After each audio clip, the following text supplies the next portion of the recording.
Hello students, अब देखते हैं आगे कुछ questions. The slope of a line is double of the slope of another line. देखो क्वेश्चन में क्या गिवन है, ये कहता है कि एक लाइन का जो स्लोप है वो दूसरी लाइन के स्लोप का डबल है, is double of the slope of another line. तो मान लेते हैं कि भाई है ना, let us assume that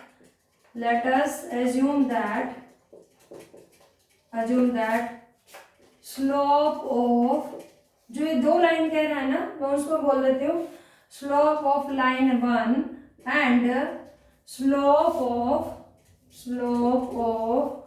line 2, line मतलब L2 बोल देते हैं, L2 B M1 and M2 respectively. तो मैंने सबसे पहले क्या अज्यूम कर लिया है कि भाई पहली लाइन का स्लोप मैं M1 मान लेती हूँ और दूसरी लाइन का स्लोप जो है वो मैं M2 मान लेती हूँ। तो क्वेश्चन में क्या गिवन है कि जो पहली लाइन का स्लोप है वो दूसरी लाइन के स्लोप का डबल है। तो पहली लाइन का स्लोप हमारे पास M1 है और दूसरी लाइन का स्लोप मेरे पास M2 है, तो इसका डबल कर दे तो M1 मिल जाएगा। तो एक तो हमारे पास ये पार्ट गिवन है। आगे चलते हैं। If tangent of the angle between them, ये कहता है अगर उन दो लाइनों के बीच में, सपोज करो ये वो दो लाइनें हैं और इन दो लाइनों के बीच में जो एंगल बन रहा है उसका टेंजेंट ले लें, तो इसका वो क्या आ जाता है हमारे पास 1/3। Find the slope of the lines, उन लाइन का स्लोप क्या होगा। तो बेटे देखो हमने फॉर्मूला पढ़ाया हुआ है अपने, जब हमने स्ट्रेट लाइन स्टार्ट किया था उससे पहले फॉर्मूला पढ़ाए थे एंगल बिटवीन टू लाइंस। तो हमने पढ़ा था कि भाई tan थीटा होता है M1 माइनस M2 अपॉन में 1 प्लस M1 M2। तो यहाँ पर M1 पहली लाइन का स्लोप है, M2 दूसरी लाइन का स्लोप है। तो देखो दो लाइनों के बीच में ऐसा नहीं है बस ये थीटा एंगल ही बनेगा, ये एंगल भी तो हमारे पास दो लाइनों के बीच में बन रहा है। तो अगर एक थीटा है तो दूसरा क्या होता है पाई माइनस थीटा। तो हम इस फॉर्मूले में क्या करते हैं, मॉडुलस यूज कर लेते हैं। तो जो एक्यूट एंगल है वो हम यहाँ से निकाल लेते हैं और ऑब्ट्यूज के लिए जो एंगल हमारा थीटा आता है उसमें से पाई में से उसे सब्ट्रैक्ट करके ऑब्ट्यूज एंगल निकाल सकते हैं। तो अब चलते हैं इस फॉर्मूले की तरफ। तो हमारे पास tan theta equal to this आ गया, दिस एम्प्लाइज टेंजेंट थीटा। अब देखो हमारे पास यहाँ M1 और M2 है, हमारे पास M1 की वैल्यू किसके इक्वल गिवन है 2M2 के इक्वल। तो मैं इसे यहाँ पर सब्सटीट्यूट कर दूंगी 2M2 माइनस M2 अपॉन में 1 प्लस M1 M2, राइट। तो दिस एम्प्लाइज मेरे पास क्या हो जाएगा tangent theta is equal to M2 upon में 1 प्लस M1 M2। और आप देखो यहाँ पर जो the slope of the line मतलब जो टेंजेंट ऑफ द एंगल किसके इक्वल गिवन है 1/3। तो इसका मतलब मुझे जो टेंजेंट थीटा ऑलरेडी गिवन है वो क्या है 1/3। तो दिस एम्प्लाइज, मैं मैग्नीट्यूड इधर लिख लेती हूँ M2 अपॉन में 1 plus M1 M2 is equal to क्या गिवन है 1/3। तो जब मैग्नीट्यूड को मॉडुलस को हटाएंगे तो M2 अपॉन में 1 plus M1 M2 is equal to क्या आ जाएगा प्लस माइनस 1/3। क्योंकि देखो ये जो है ये क्या वैल्यू बता रहा है कि भाई इसकी मॉडुलस वैल्यू लेने के बाद ये वैल्यू क्या आ रही है 1/3। तो इसका मतलब डेफिनेटली ये वैल्यू या तो 1/3 थी या माइनस 1/3 थी। एक बार फिर से समझो, सपोज करो किसी वेरिएबल x का मोड 3 आ रहा है। आप बताइए मुझे कि जो 3 है वो किस किस की वैल्यू होगी।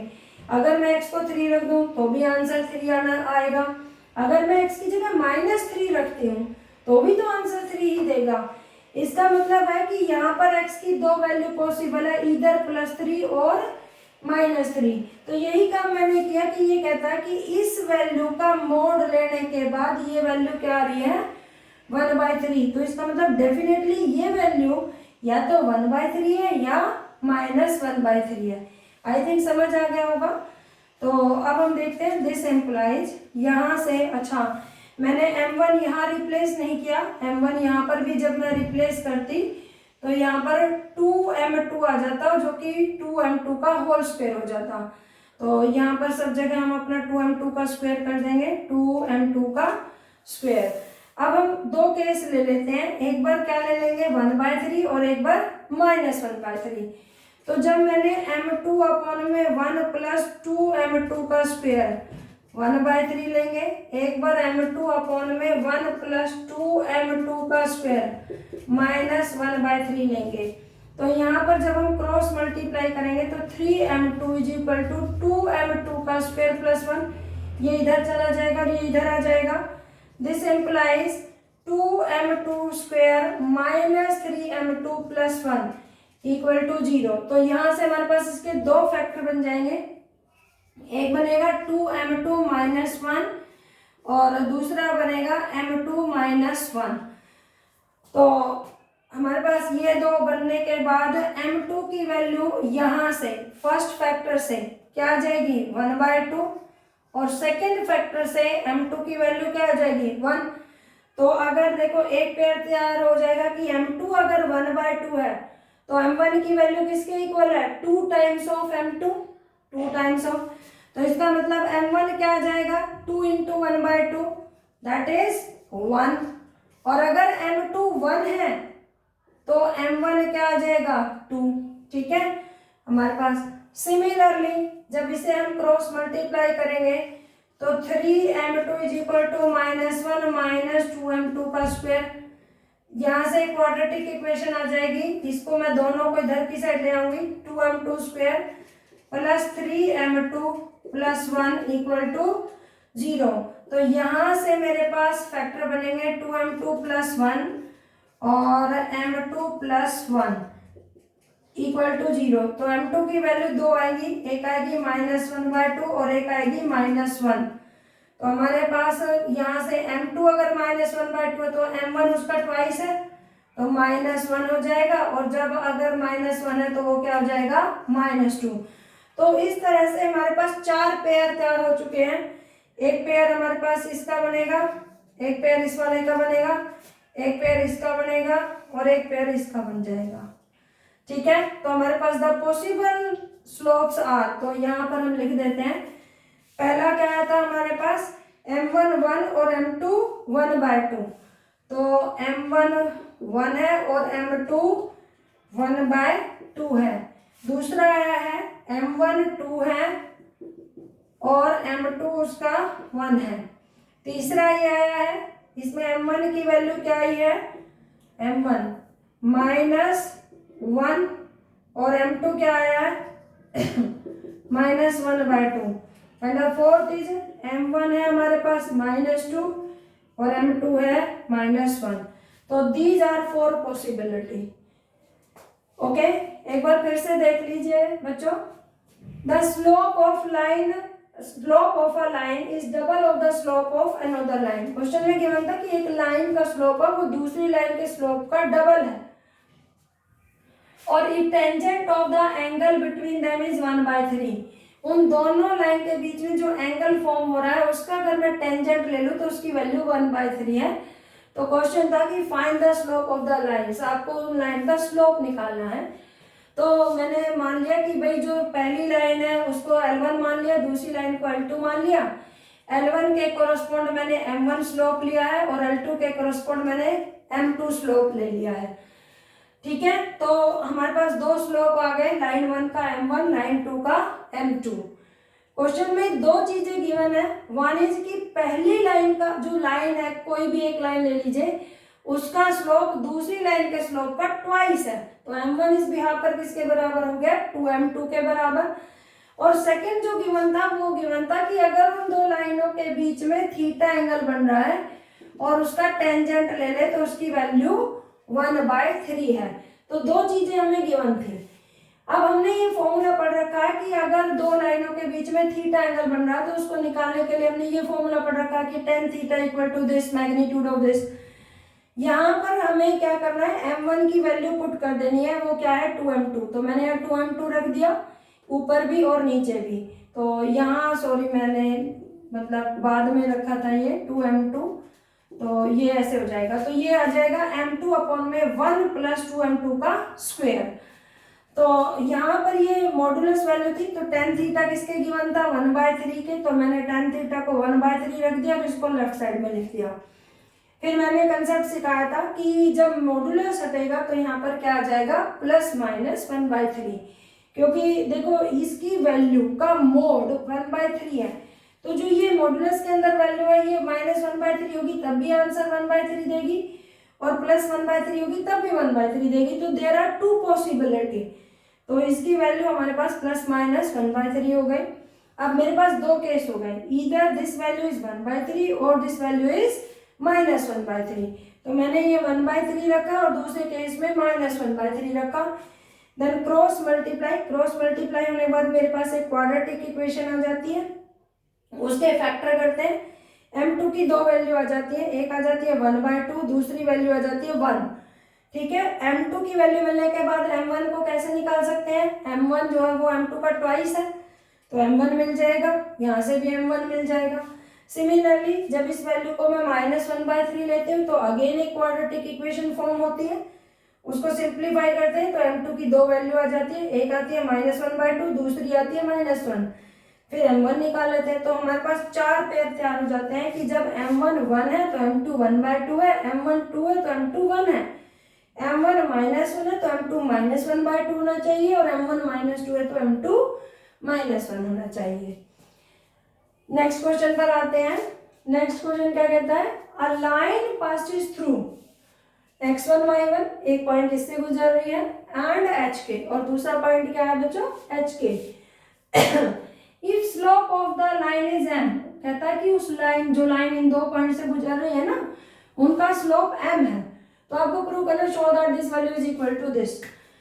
तो देखो बेटा बहुत आसान क्वेश्चन है, क्योंकि आपने सारा पढ़ रखा है। मान लेते हैं ये हमारी वो लाइन है और ये लाइन इन दो पॉइंट से गुजर रही है, अगर वो इन दो पॉइंट से पास करती है तो उनके वर्टिसेस आप लिख लीजिए x1 y1, और यहाँ पर hk, ये दो पॉइंट है, ठीक है, जिनके कोऑर्डिनेट्स x1 y1 है और hk है।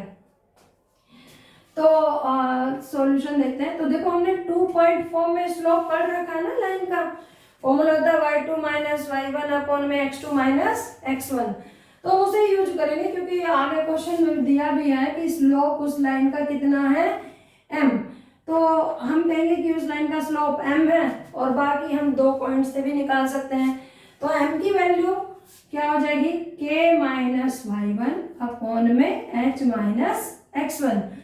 तो कुछ नहीं कर रखा यहाँ पर, देखो k माइनस y1 को उधर ही रहने देते हैं और इसको इधर ले आएंगे, तो इसका मतलब k माइनस y1 जो मैंने इधर रखा था, ये h माइनस x1 इधर चला जाएगा, तो m times h minus x1 आ जाएगा, और यही हमें प्रूव करना है, is proved. Okay, I think बहुत आसान है। 13th क्वेश्चन पर आते हैं। कहता है if 3 points this this and this lie on a line, ये तीनों पॉइंट्स एक ही लाइन पर लाई करते हैं, तो आपको प्रूव करना कि शो दैट ये एक्सप्रेशन 1 के इक्वल होगा। तो क्वेश्चन में देखो कुछ नहीं है बच्चा, यहाँ पर हमारे पास सपोज कर लेते हैं बेटा ये एक स्ट्रेट लाइन है, और इस स्ट्रेट लाइन पर ये 3 पॉइंट हमारे लाई करते हैं। एक वैसे तो ये देखो h0 का मतलब पता क्या होता है, h0 का मतलब होता है कि ये हमारा x एक्सिस पर लाई करता है, क्योंकि h0 ठीक है y ऑर्डिनेट 0 है, 0 के इस पर x कोऑर्डिनेट 0 है, तो पक्का ये हमारा y एक्सिस पर लाई करेगा, और बीच में हम कहीं AB मान लेते हैं। अब ये 3 पॉइंट्स क्या गिवन है हमें, कोलिनियर, तो हम इसे कई तरीकों से सिंप्लीफाई कर सकते हैं, लेकिन सबसे पहले आसान तरीका यूज करते हैं। मैं क्या करती हूँ क्वेश्चन में कि स्लोप निकाल लेती हूँ किन्हीं भी दो पॉइंट्स का यूज करके। तो पहले मैं इनके नाम डाल देती हूँ ABC, तो स्लोप ऑफ, मैंने पहले AB का यूज कर लिया है, स्लोप ऑफ AB हमारे पास क्या हो जाएगा y2 minus y1 0 minus K upon में h minus 0 minus K upon में h आ गया, ठीक है। और अब मैं किसी एक का और यूज कर लेती हूँ, एक का नहीं, किन्हीं भी दो का। सपोज करो स्लोप ऑफ BC, ठीक है। तो अब BC का जब BC से स्लोप निकालेंगे तो फॉर्मूला हो जाएगा B माइनस के अपॉन में A माइनस 0, राइट। तो B माइनस के अपॉन में A, ये आ गया। अब ये तीनों पॉइंट्स एक ही लाइन पर लाई करता है, तो मैं स्लोप किन्हीं भी दो से निकालूंगी तो वो हमेशा इक्वल होंगे। इसका मतलब देखो मेरे पास क्या आएगा कि भाई slope of AB equal to slope of BC होगा। तो दिस इम्प्लाइज मेरे पास क्या होना चाहिए, माइनस के अपॉन में H equal to B minus K upon में A होगा। दिस इम्प्लाइज, इसको क्रॉस मल्टीप्लाई कर दो, minus A K equal to BH minus H K, right. अब यहाँ पे देखो मैं क्या करती हूँ, जो हमारा H के नेगेटिव है उसको इधर ले आते हैं और इस A को उधर ले जाएंगे। जब मैं A के को इधर लेकर जाऊंगी तो ये पॉजिटिव हो जाएगा ना।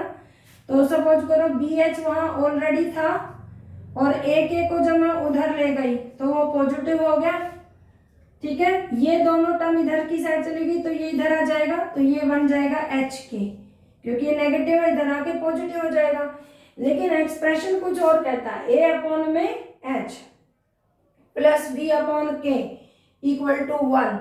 तो मैं क्या करती हूँ, इसका मतलब A के अपॉन में H आ रहा है, B के अपॉन में K आ रहा है, तो इसका मतलब इसको डिवाइड किया गया है, dividing both sides by H के। तो जब हम H के से दोनों साइड डिवाइड करेंगे तो BH अपॉन में H के और A के अपॉन में H के इक्वल टू H के अपॉन में H के। तो ये देखो 1 हो गया, यहाँ K से K कट गया, यहाँ H से H कट गया, तो आ गया हमारे पास A अपॉन में H plus B upon K equal to 1, hence proved. Okay students.